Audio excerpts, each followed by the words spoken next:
Building downtown. Building downtown. Hey, yo, this is Building Downtown. You can follow us on social media at The Billion DT. You can follow and subscribe to the show on YouTube, iTunes, Spotify, wherever you get your podcasts from. I'm your host, Jason Kelly. You can follow me at JKellyMMA. You can follow my co-host, Kirill Kasatskiy at Kirill Raps. And my other co-host who can't be with us tonight, Amy Barton at Ames Bells. And check it out, amystreats.com. She's been ramping up her different kinds of cookies and different kinds of treats she's making. Make sure you check that out as well. So tonight's guest, we've been coming with some heavy content lately. Tonight, we're going to have some fun. It's going to be a nice, light episode, easy to digest. I met this guy literally when he was a kid, 18 years old. This was about 10, 11 years ago. And at that time, he was hanging out with Chuck Liddell. He was taking Arianny, Celeste to prom, knocking people out in 13 seconds.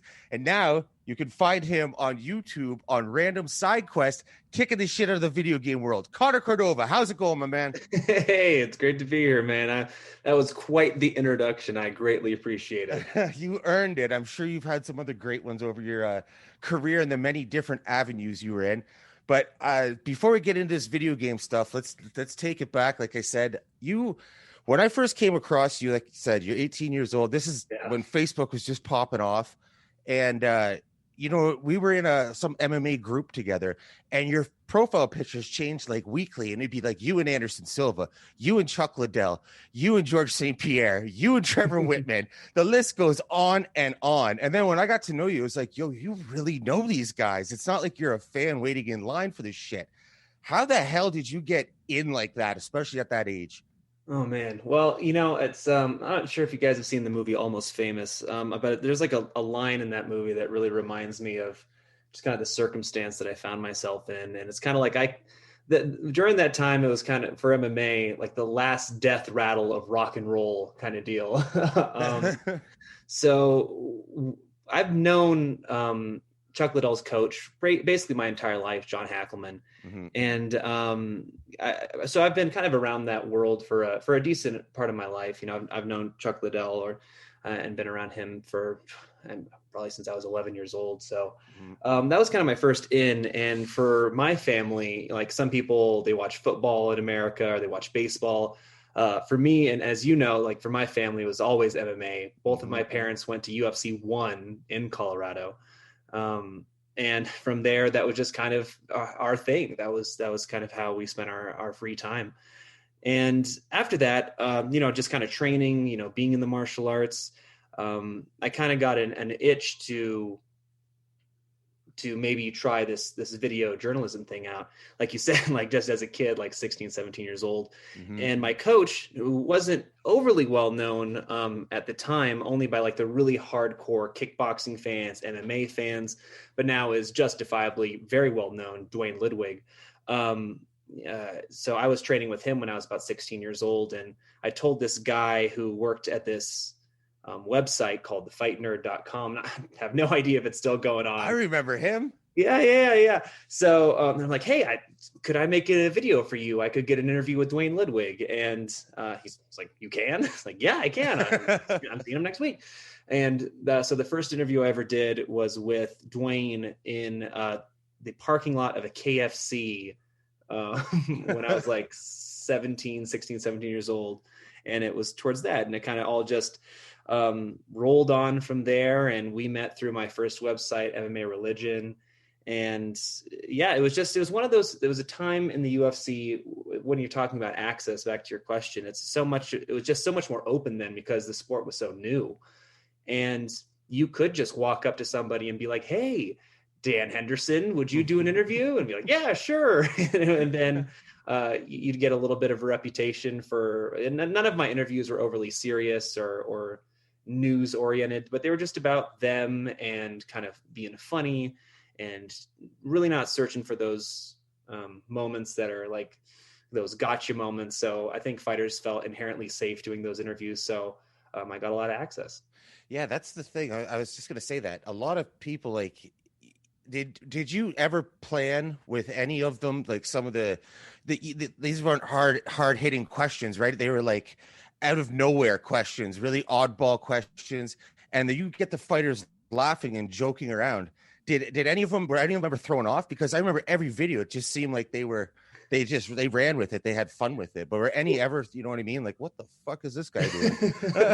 I think after a couple questions, they probably understood kind of the vibe of what was going on. I would say there were a couple that, and it was never because they were like a jerk, but some fighters are inherently kind of just quiet people. They aren't seeking the spotlight. I think a perfect example of that, he's like the sweetest guy in the world, Keith Jardine. And he but very, very quiet person, and just trying to get him to kind of come out of his shell a little bit. But I think we got it towards the end there, because I think also being a fighter, you end up doing the same interview with different people over and over and over again. And that was kind of a running joke.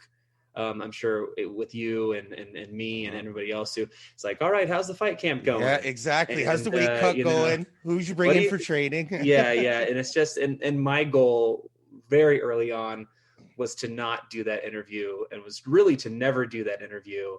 And I think the fighters really appreciated it as it's kind of a breath of fresh air. And so I would say the more quiet people, I think Cain Velasquez was kind of like that too. Just one of those really quiet guys having to get out of their shell a little bit. But yeah, after that, we just have fun. Wasn't it George St. Pierre? You were asking about something about dating or something? Oh yeah. I asked everybody about, especially during that time with Arianny, and he's like, "Show him who is the boss," It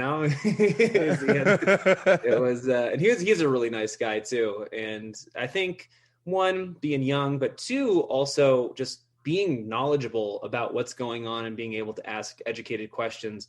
I won't name names or anything like that, but I remember there was one time where we as the press corps got to train with Vanderlei Silva, and I was so stoked. I've been a fan of Vanderlei my entire life, such a monster. And at the end, he says, "All right, is there anything here that you guys would want to learn from me?" And I'm like, before I can even get out of my mouth, I'm like, "I really want you to show me how to clinch. How do you do your knees, because they're so vicious." And this guy's like, "Can you show us how to do an armbar?" Like, you're going to ask Anderson Silva how to do an armbar? Like, he knows how to do it, but it's like, if you could ask him anything, that's not the one. That's not what you... So for me, it was a combination of really wanting to make the fighters look as best possible, which is, for most of them, just really, being themselves, and then trying to not have them immediately go on autopilot with those same stock questions that they get asked every other day. Yeah. And then there were a lot of characters around that time too, like Aaron True, fighters just kicked the piss out of him. I remember that. Yeah. That was not a wise move, especially Jason something. I forget his last name. Just smashed him. It was a boxing match they did. They had headgear on, but he was concussed after that. You could tell. He wasn't right for a little while after that. I used to talk to Aaron quite a bit, actually. But it's funny. Aaron actually hit me up once when I had my Thai fight. And it was the exact same. It was around the same time. It's like, we should broadcast together. And for me, it was the exact opposite reason for doing it. Like, I've been a martial artist my whole life, and I literally told nobody about that fight that I had until it happened. And because for me, it wasn't about any kind of publicity. It was just like, this is something that has been on my bucket list for a long time. I want to go in there and do this. And, but yeah, it's funny. It's funny too, because I mean, you got to give the guy credit. He was onto something. Look at how big these YouTube fights are, as ridiculous as they are. Yeah, what the hell was I say? Bloodstained Lane. That's another one. There were all kinds of characters that came along. I remember he even called you out one video, and he just disappeared too. I mean, you can only have that shtick for so long, but he's gone. There's a character now. I know you don't pay as much attention. I don't either anymore, but he's caught my eye a few times, called the Schmo. And do you know who Nardwar is? I don't, unfortunately. No offense to Nardwar. Oh, like Nardwar interviews musicians. He's been around since like the early 90s, and he's very cool. Yeah, he brings up things with musicians. It's never public information. They're always, every interview he does, he always finds almost like a secret, right? It's something from your past to really shock you. It is a shock jock in a way, right? Yeah, it's crazy. It's really neat what Nardwar does. But yeah, this guy, the Schmo, he's kind of like that. But this guy, the Schmo, also has his own podcast where he's not the character, and he said he had to be the character first in order to get attention and be taken seriously, because when he was trying to be taken seriously, nobody would pay attention to him. And he's a knowledgeable guy. He brings a good product. It's something new, not just the shtick thing, like the actual, the more serious stuff he does. But it's something nice to see, because what it turned into after those characters I found was everyone tried to be Ariel Helwani. And it was like, it's just nothing against Ariel, but it's just like, you can't all be Ariel. You got to have different styles. You got to cover different things. But they all just, it was like he was the carbon copy of it, or everyone's trying to carbon copy it. Yeah. And Ariel has done such a good job of carving that out for himself. It's like, and I'm not sure how much football you guys get up there, but he reminds me of very much like an Ian Rappaport, just kind of like the insider role. And I think you can only have so many of those, because you only have so many people who are privy to that information. And for me, I was never on the hunt for that kind of ground, like that earth-shattering or news-breaking things. Like there are a number of interviews that I will never talk about, and a number of interviews that I immediately deleted the footage because I knew that they weren't supposed to be talking about this. Mm-hmm. This was not how this would be misinterpreted by the people who were seeing it. Yeah. And that was just not what I was trying to come across. And I wasn't going to betray their trust by doing that. Back when I was covering it, like on a regular basis, there was one of the seasons of The Ultimate Fighter. I had different fighters on covering stuff that happened over the past week. You know what I mean? Like an episode recap. And it was a common thing. Other places did it as well. But there was a fighter that I had on, and he actually won his fight. And Dana White, like, it's not like the decision was wrong, but he did it in a very boring fashion. So I have him on like a couple nights later, and this is back when I did live shows. There was something wrong with the online studio thing in Blog Talk Radio. So we did a pre-recording. Thankfully, we did a pre-recording because he watched the episode and obviously heard what Dana had to say. And he said all kinds of things about Dana. And I called him. I texted him. And I was like, can I call you? And, we set up a time. And I called him. I was like, I really don't think you want this out there. Because if this is out there, you can kiss any chances in the UFC you have goodbye. Because he was going in on Dana. Also, some of the things he was saying were, I don't think he was saying them to like say anything against gay people, but he was using those kind of words. You know what I mean? Sure. So calling Dana those words. Sometimes you got to save these guys from themselves. Yeah, that's completely true. Especially, fighting is such a personal thing. You're putting yourself out there mentally, physically. Your soul is there, and when somebody has something to say about it, you want to defend yourself. But yeah, that's like the cardinal rule of mixed martial arts: is you do not want to get on Dana's bad side. Yeah. And luckily, Dana was always very good to me in my career, and I have nothing bad to say about him personally. He was always very good to me. But yeah, it's just one of those things that in that moment, it could have been much worse if you hadn't stepped in, just because it would have gotten more views. Yeah. Oh yeah, exactly. It definitely would have got the show more clicks, but I didn't want to do that. I didn't want to be part of that. It's not the thing that I was into. It's funny, the 13-second knockout fight, like you said, you didn't want publicity from that or anything. I still have the video. And I remember when you told me about it, we're messaging each other back and forth. And I was like, you got to send it to me. I got to see it. And you're like, no, I don't really want it out there. I was like, okay, I can respect that. And then a few days later, you told me you and your mom were talking. And you're like, yeah, she said, it's probably all right to send it to you. And like, I kind of want you to see it. So whatever. And yeah, when I accepted that, it was on a desktop computer. I haven't had a desktop computer in like probably 9 years or something. So it just keeps getting transferred to transfer. And then finally clouds became a big thing. So now it's just in a cloud, safe forever. That's good. It's one of those, is one, because like the fighting is the fun part. The training is good, but I'm one of, me, I'm pretty laid back, and I don't like a ton of stress in my life. But it's just kind of a weird lingering feeling that there's somebody out in the world who's like training at any point in the day to just beat you up. And that's like the mental headspace I couldn't get behind. So to add more pressure of like, everybody's going to see this and everybody's going to watch, just, I was not about that, man. That was not what I was going to, it was hard. I was trying to set myself up for success as much as possible. Yeah, and talking about the access, like you said, it was so easy to gain access to these people, and especially like you frequented gyms and also the hot spot Las Vegas a lot. You and your family a lot, like very often. The same with California. And like when I was in Vegas with you for like those 5-6 days, whatever it was, we went to Randy Couture's gym. We went to Wanderley's gym, I'm pretty sure. And then at the MMA Awards, it's like everyone's there. We have access to all of them. What a crazy time that was too, because like you're getting nominated for MMA Journalist of the Year, and it's like he's making goofy videos. You can hardly call that journalism, right? You know what I mean? It's a form of it, but it's like, really, this is what's getting nominated this time. And I think Aaron True might have been up 1 year too, right? But yeah, the access to them was just unbelievable. But now where there's more money in the sport, more corporate sponsors behind it, stuff.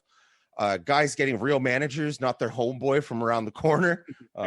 Yeah, it's definitely got a lot more difficult. And then plus there were certain management groups where they would block fighters from certain outlets, right? And most of it was website outlets at that time. There was no ESPN coverage, no Fox coverage. But yeah, it'd be like, you know what, you pissed us off. One of your people pissed us off, so you get none of our fighters.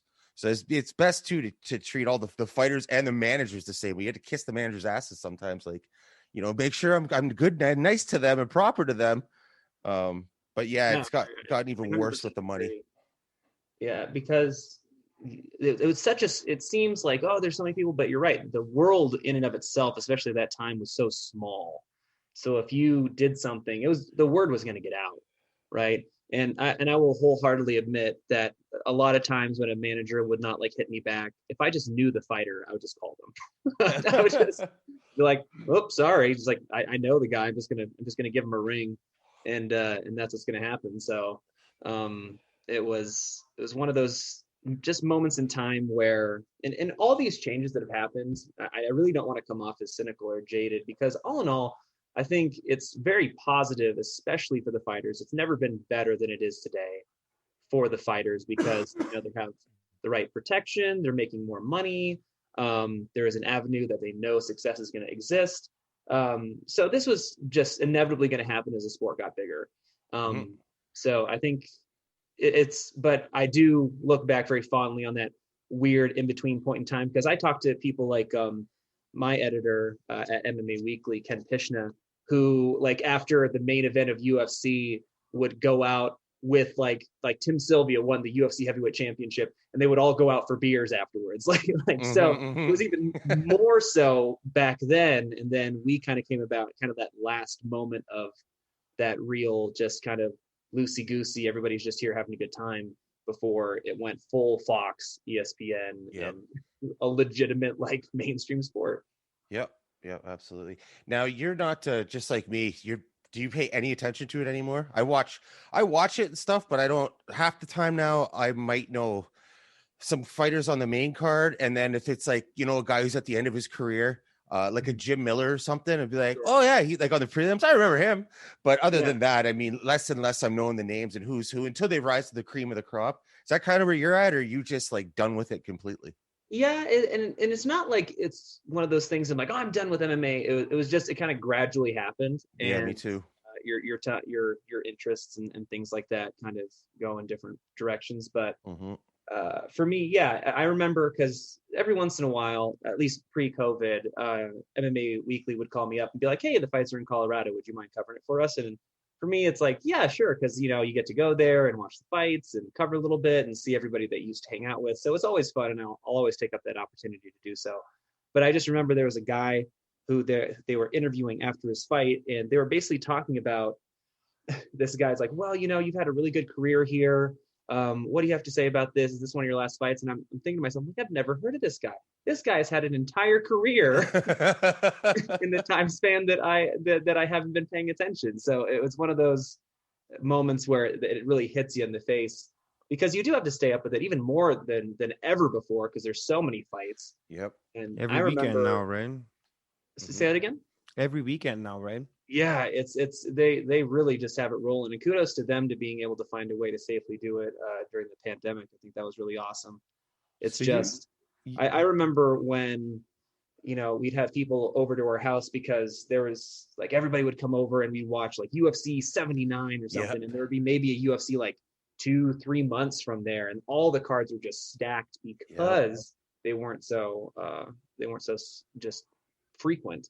And So anymore, it's even harder to keep up with it because, there's fight pass cards. There's just, they're every week and in different places with different people. And, but every once in a while I'll tune in, and I'll tell you what, they're immensely talented. Like the person who I try to watch most often, because I remember I did like a post-fight interview with him, maybe like his first or second fight in the UFC, is Max Holloway. Oh yeah. And I mean, just supremely talented and just an artist at what he does. And I love to watch those guys. Or like Dustin Poirier, who I met at American Top Team like years ago.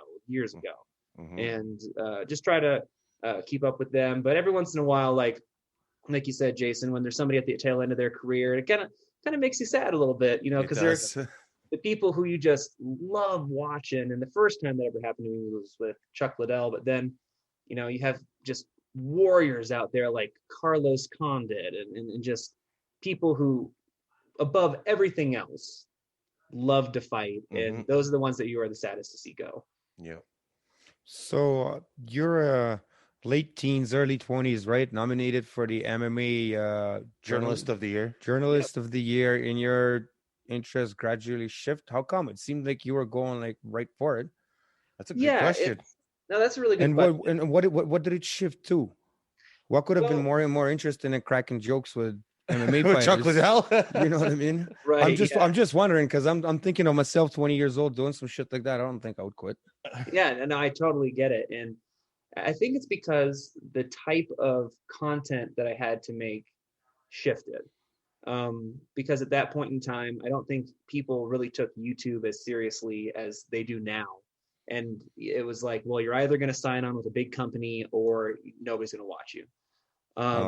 So I sold the website, and then I worked for a company afterwards that I wasn't very happy with. And then I found myself at MMA Weekly, which they've always treated me really well. I love that company tremendously, and Scott and Ken.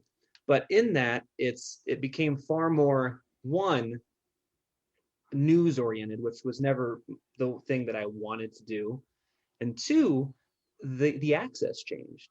And I think the moment that it hit me, and this is no offense to this person at all, because I'm sure they're a really wonderful person, and they were really trying their best, but I was basically waiting in a scrum to talk to CM Punk. And oh wow. And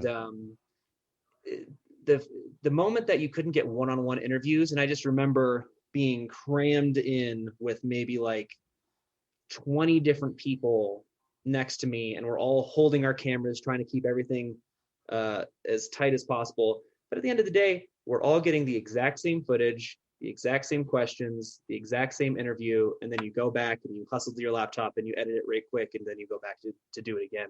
Mm-hmm. And that's just not what I really enjoyed doing. That wasn't the thing that I really liked. And there were a couple opportunities, and it's funny because you see these things happen all the time now, but I didn't see it happen before in MMA, where, you see UFC All Access.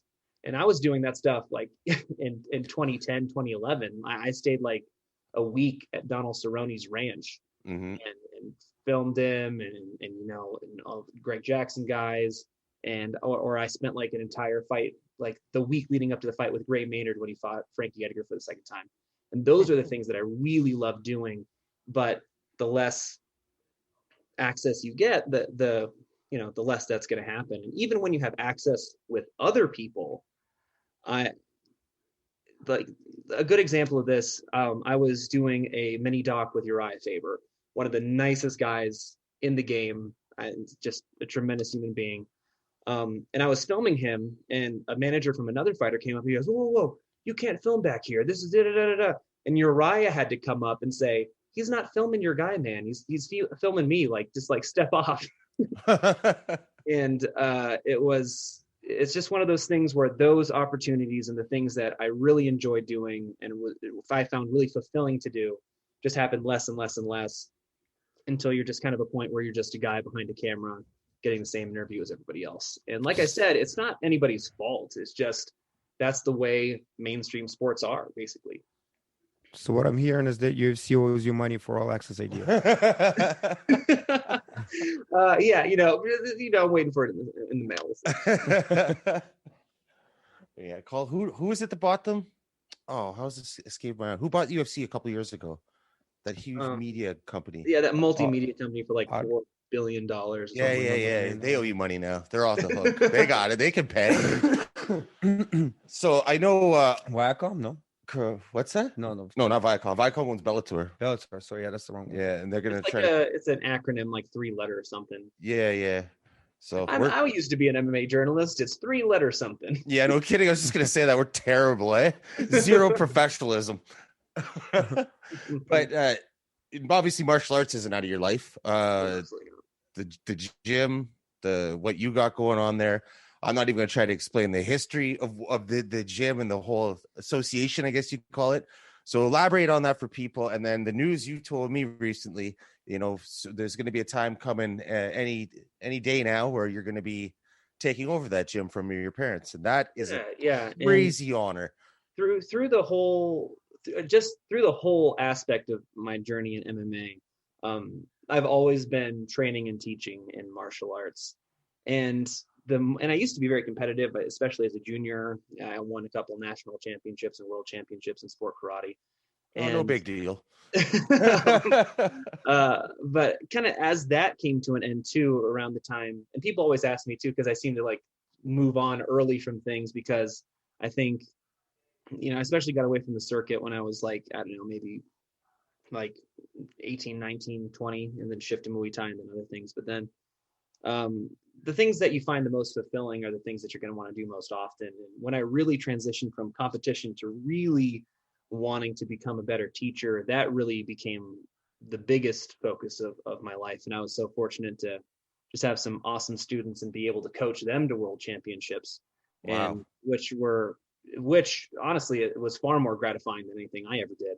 And so that in and of itself, number one, is extremely fulfilling, but there's an immediate sense of like gratification that you get from that when you teach somebody to do something and they learn it, and then you see them grow. And it's even different than like teaching in school, because school teachers only get a kid for a year, maybe 2, and I'm training these kids now thinking about it, they start when they're 8, now 10 years later they're off to college and things like that. And so that's really where my focus kind of went it was coaching and trying to make sure that in my opinion, the goal of any teacher should be to train people who will eventually be better than yourself. And I think a couple are right there, and I'm really proud to say that. Wow, that's crazy. How's your mom ever going to walk away from this? Well, that's the thing. It's like, as far as walking away is concerned, I don't think, and I would never want them to do so completely. Yeah. But as things go on, and my father, as well as being the highest ranking person in our karate school, and the president of the organization, which is in a number of states and in Puerto Rico, he's a firefighter as well, and he loves doing that. But he's getting close to retirement on that end, much to his chagrin, because he would love to do that forever. But just kind of transitioning to, because I've been the head instructor for a long time, but just transitioning to that new role and keeping things going. And it's something that they never pressured me to do or pushed on me. And that's really pretty unique, to be honest, in the martial arts world. There's so many times I've heard, martial artists be like, yeah, this kid's going to take over the dojo, whether they like it or not. It's like, that's how you drive people away. They're probably going to quit. But that's the thing. They were always super understanding, whether it was at that point in time, like maybe he's going to be an MMA journalist for the rest of his life, or there was a point in time where I was doing some work with the local legislature and state government at the state house, and just kind of dabbling in kind of politics for a hot second there. And then really, yeah, how'd you get into that? I like to dip my toe in a lot of things. If it involves talking at people, I suppose I'll give it a whirl. But yeah, I think as far as what happens now is just kind of continuing that legacy with the martial arts school, and because it's so gratifying to be able to see these kids grow up and become young adults that you're really proud of knowing and teaching and getting to know on a different level. And it's pretty awesome. So being in politics for a little bit there, the little stint you had, you're out of it now. When you look at the state of what the politics is like in your country over the past 4 or 5 years. And I'm not talking strictly Trump. The whole thing is a goddamn disaster. What do you? I don't want to get into a whole bunch of politics, but like, what do you think looking at that as someone who has dabbled in it? Well, there's a quote by a person who politically I probably couldn't be farther away from, but I think this point is really true. You could be a lot of things in politics, but the worst thing you can be is boring. Mm-hmm. And I think that is what we're seeing the most of today, right? I would love for politics to be boring. I would love to have to not know anything about politics. I would love things to just be able to trust what's happening and just be like, oh yeah, they probably know what they're doing. I would love that. Nothing would make me happier if I never had to think. Like, I know far more about subjects that I would have zero interest in knowing about, despite the fact that they were thrust at me. And anymore, you have to do so much fact checking because it's so many of the things coming from everywhere. People who talk to me and they're like, oh, did you hear about this? I'm like, I'm not sure if that's true. And then like, yeah, no, this is a lie. Fundamentally inaccurate. So, the disinformation is disconcerting. And I think looking back, you can trace back to any point in history, at least, in American history, or where people are politics has never been a clean business. So I'm not surprised. I think the last 4 years could be summed up as shocked, but not surprised. That would be if I could put it into a frame, that's really how it was. Yeah, man, it's a dumpster fire watching from up here. I can tell you that much. Yeah, we're not far behind. My question for you, flip this around. What in the world is it like being a spectator sport? Because being in it, it's rough sometimes. I honestly try to ignore it as much as possible, and I never was into politics. I'm still not, but just like people talk about it, this, that, I just let it go by. But after Trump got elected and I saw Canadians living in Canada, the only citizenship they have is Canadian citizenship, and they're posted #NotMyPresident. Like, what the hell are you talking about? Of course he's not your president. He's not. Exactly. Like, it's just once that nonsense started, I completely got away from it. But you still can't ignore all the nonsense. And Kirill pays way more attention to it than I do. He gets a kick out of it. It's like it's like his daily why sitcom. Though? Because you need to you sort of need to follow these things because you don't know which one's gonna press the button. Because I've seen that happen before. You know what I mean? Like I know friends that are here from places that've been bombed and stuff. You know what I mean? And politics affects that a lot. Yeah. So like I was saying, I think Hillary, if was in office, a lot of people would have died. Everybody would have died. You know what I mean? So everybody was hating Trump. I was just saying, yay, there's no Hillary. But I don't know. You know what I mean? I just follow them because I expect something bad to happen. Especially US being like, no offense, but they do, you know what I mean? They do build a lot of the economy on the war, right? A lot of the money comes from war. So if there is no war, if there's no milking somebody, they're diving. Yeah. A lot of the times, right? It's either borrow money from China or fucking bomb somebody. That's fair. It's nice to have options. But that's what it is, though, right? Holy shit! So your new avenue you got going on now, random side quests. Yeah. As you know, we could play some Mario Kart, something like that. But I'm always down for some Mario Kart, man. You're like Kirill and I looked at it and I'm like, I don't even know what this is. Like, that's it's fair. Right. So what? Explain it. Like I said to Kirill, I'm going to say to Connor, explain it to me like I'm 5. What? All right. Well, and these kind of channels exist periodically. They didn't exist for this particular game, but the best way I could describe it is let's see, if we were talking about Harry Potter, right? You could read the books of Harry Potter, but there is a world that also exists fictionally beyond just the story of this one character, right? Or Game of Thrones, right? Did you guys watch Game of Thrones? I didn't. Sure, Kirill did. No. I am terrible, Connor. I'm horrible. I have no imagination. Right. So, and I'm a big nerd, so this isn't surprising. But basically, if you were to watch Game of Thrones, there's the stories of these characters and whatnot and the main plot. But the world that it's set in is, written wise much older, and there's a lot of history behind what's going on. It's all fictional history, of course, but people are interested in finding out like the deeper lore behind these things. And this exists with like Game of Thrones, Lord of the Rings, any kind of like world building aspect, and I kind of serve that purpose for this particular game called Horizon Zero Dawn, which is on it came out for the PS4, and the sequel is going to be coming out for the PS5 hopefully soon. I'd love more to talk about, but You already got one? Say that again. You got a PS5? I did. I got my hands on one. Oh, There's people ready to scrap for one here. yeah. I know. Connor's got hands though. He's good. But yeah, so that's really what the channel is about, is kind of expanding on the world that this particular game takes place in. And this game became very popular during when it came out, and it's still very popular, and people are really excited for the sequel. But for me, it started off very much like, well, I know I'm not overly in media right now, but I want to keep my video editing skills sharp. I want to make sure that I'm proficient with Final Cut as long as I possibly can. And I really like this video game, and I was basically searching for a channel that didn't exist that I ended up making. That's kind of how this came about, because there are other games that are covered in this way that I really enjoy their content.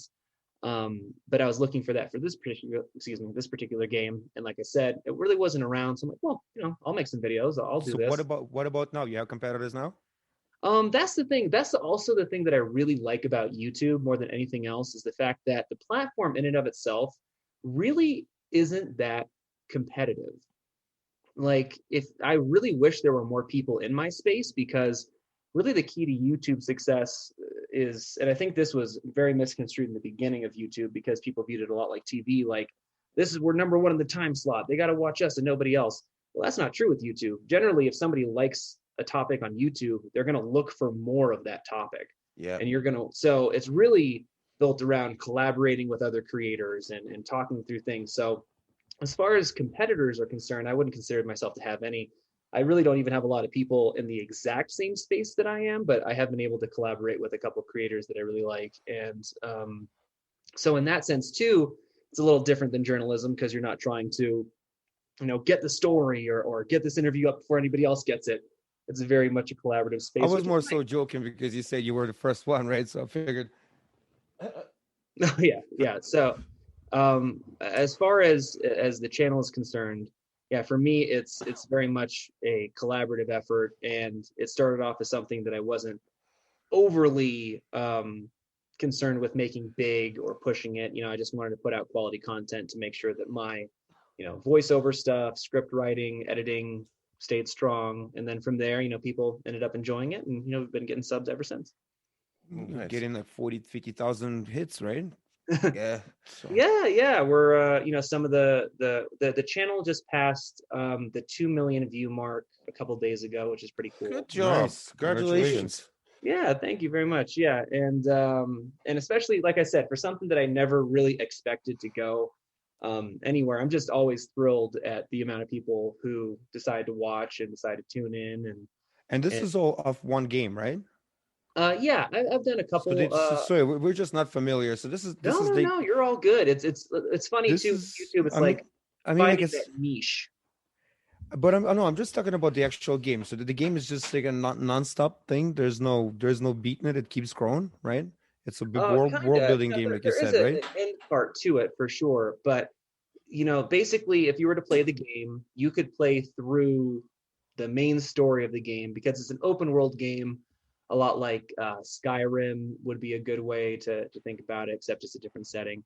But you could play through the whole game and probably not know the entire story.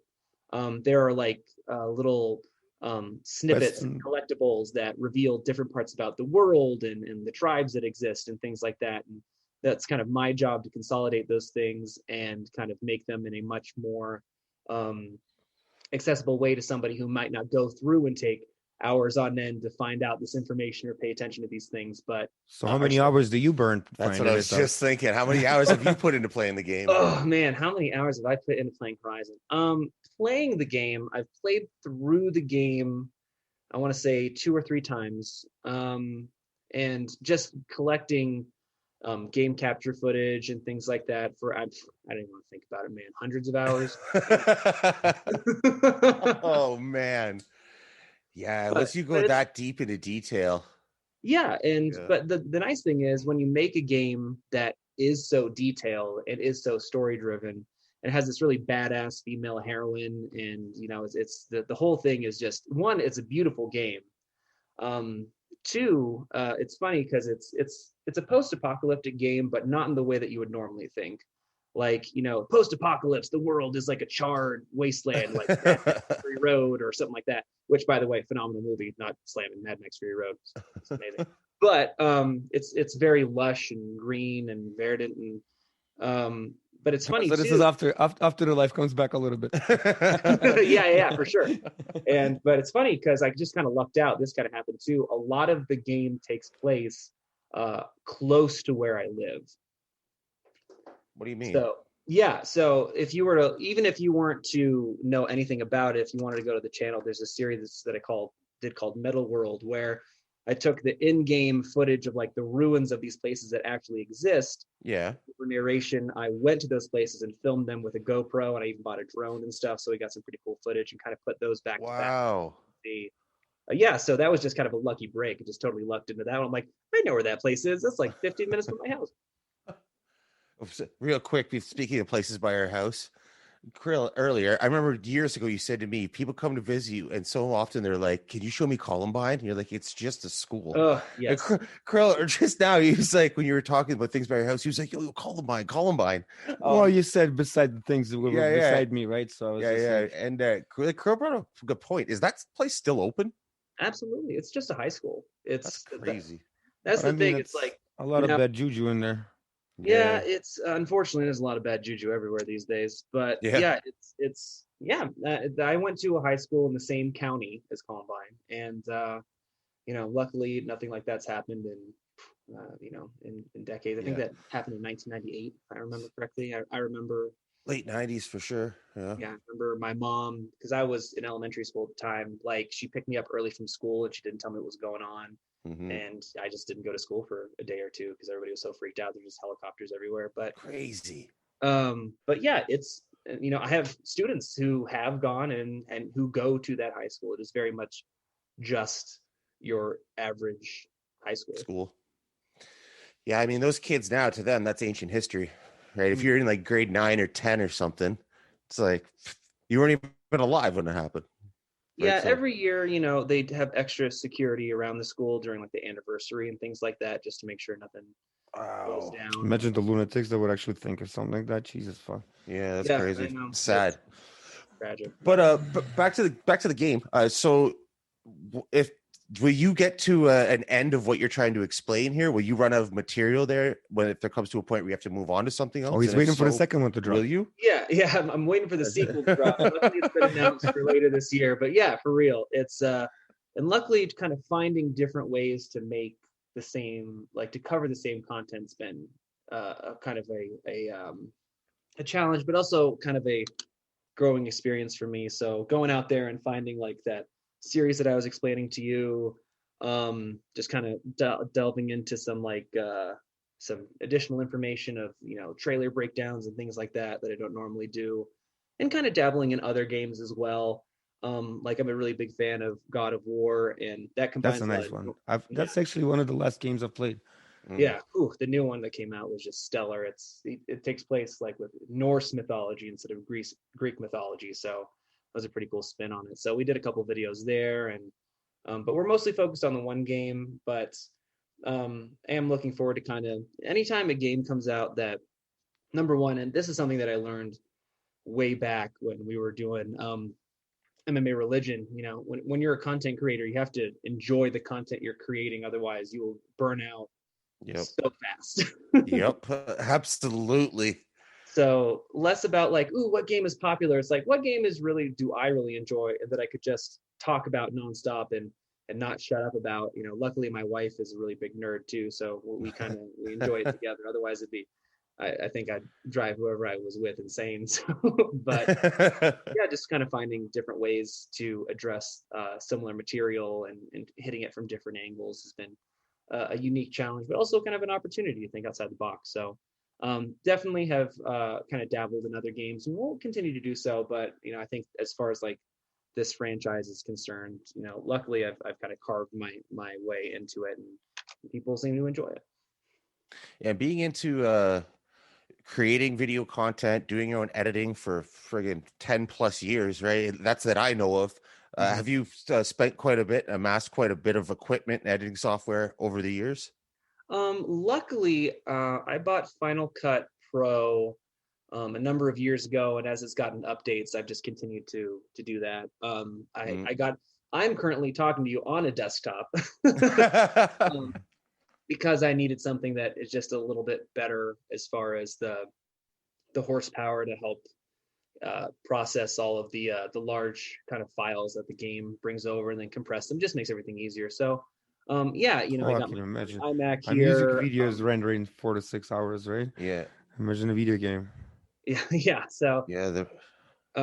So I got my iMac. I'm talking to you on a Blue Yeti right now for audio stuff, and just you accrue things like you said over the years, just trying to game capture cards and things like that. I don't use the camera as often, but periodically I'll do like a face-to-face Q&A. We'll put something out there so that way the community can ask questions directly and things like that. But on the whole, I try to keep things pretty lean and mean, just to make sure that wherever I need to go, because this started off when my girlfriend, now wife, at the time we first moved in together, just a little desk, little computer, and just trying to, and then we moved again, and just trying to make sure that things can be easily adaptable, so that way I'm never like, well, can't do this anymore.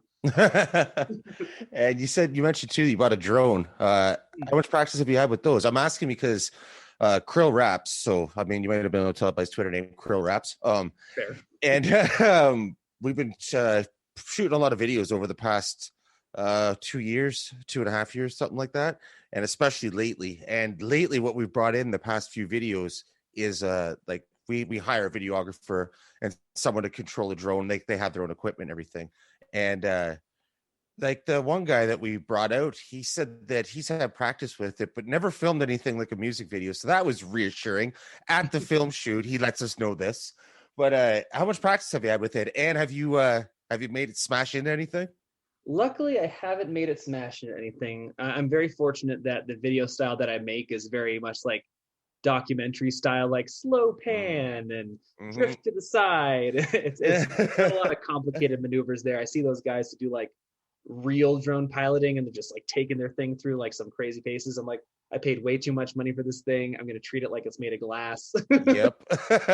We just actually had one knocked down by a bicycle. Oh, the guy on a bicycle. Yeah, I was just going to say that. Literally rode into it. Yeah. I think they're designed to take a hit because you go up so high, they got to be designed to take a bird or something. Last Saturday, we were filming the first verse of the new video that's going to be coming out. And so the videographer, Kirill and I were sitting in a G-Wagon for one of the shots, and we were talking to each other about how we want to have this thing shot, and the drone was just hovering behind the videographer. We're pulling up like parking, like parallel parking, and it's being shot from the sidewalk, like angle looking down.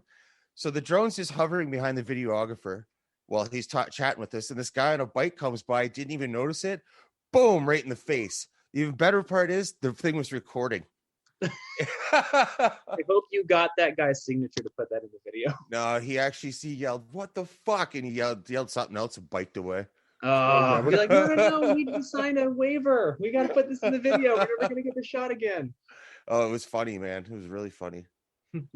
I actually saw you play video games one time. It was when UFC first released that thing where you put the sensors on you, and it was like the UFC trainer game. We were at the Fan Expo in Toronto, and you put it on just to check it out, and it was like basic punches and shit, and it was like incorrect.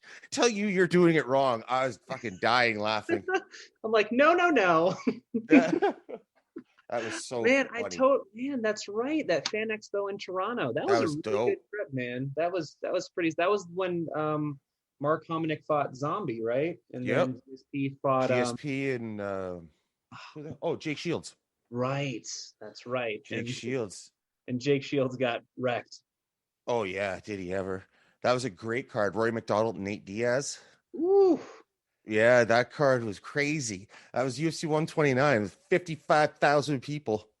That was nuts. Yeah, man, that was a good time. That whole week leading up to it, the Fan Expo was a good time. That You was know, the thing too, man. I remember I went to one Fan Expo after post Reebok, and dude, it was so like lame. not cool. Yeah, I've heard. Yeah. I was so sad because yeah, those Fan Expos, like I remember going to the ones in Vegas and that one, and you know, all the independent vendors there doing all kinds of stuff, and that was just like that was such a blast to see everybody just trying to do their thing and make their way, and then it was just like a Reebok showroom.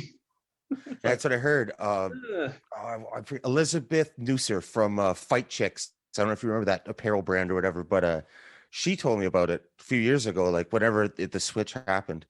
And she said it's a shame. It's nothing like it used to be. Yeah, and like you say, it's not like you go to like an NFL event and there's a bunch of independent vendors there, or like a FIFA or whatever the soccer thing is.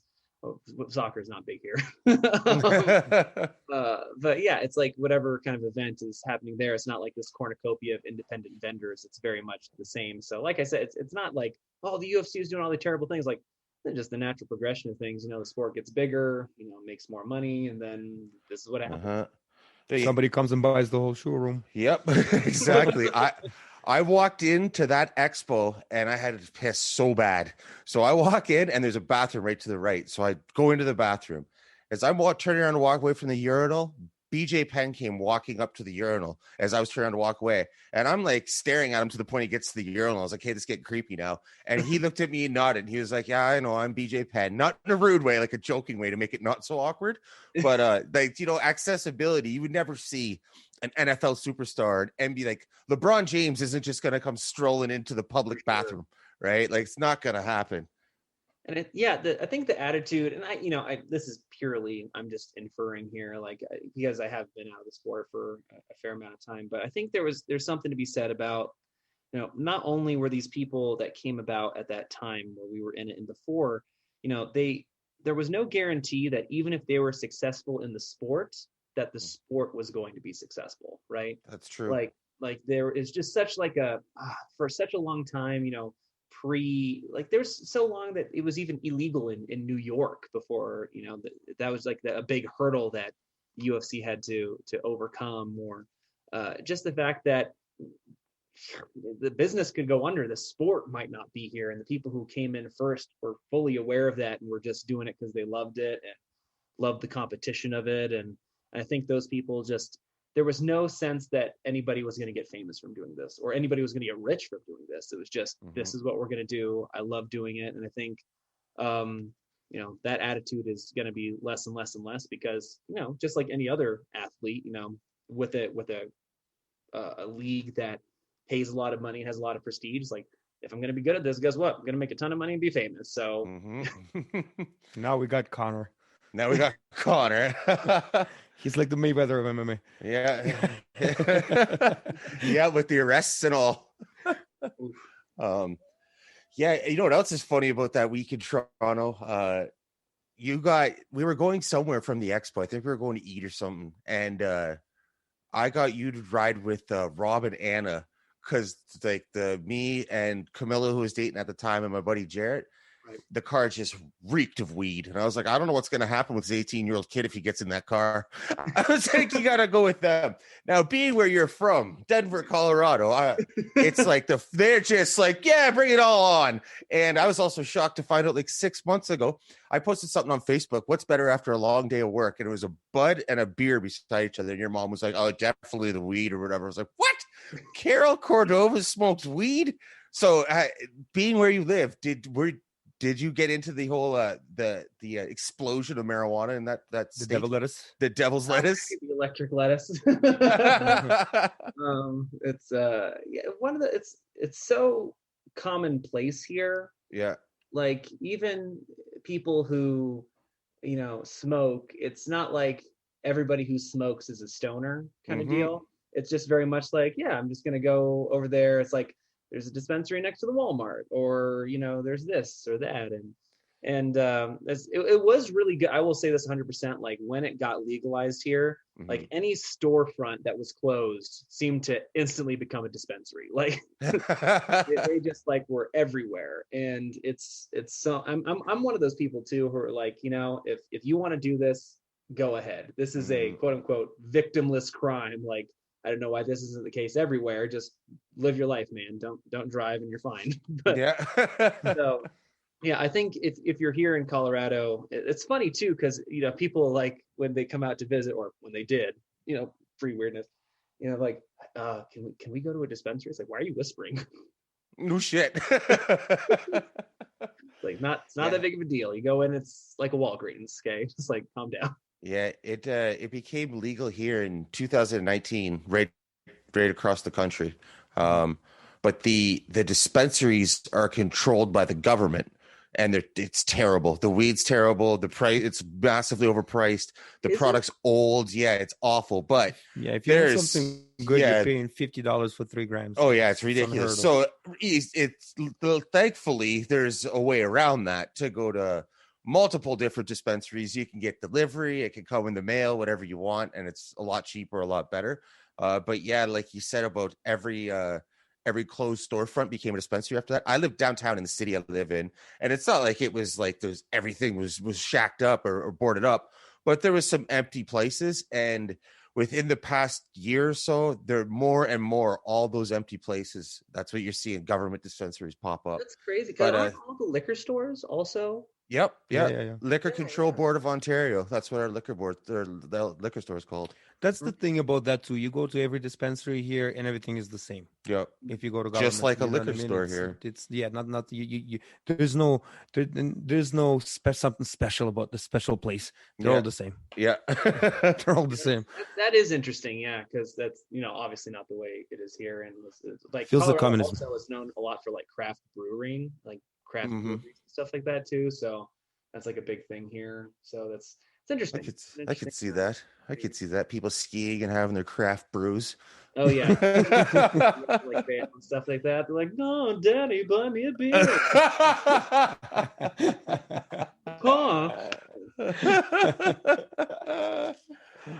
Oh man! All right, Connor. Is there anything else you want to get in, or any news anything you got upcoming you want to get in before we let you get out of here?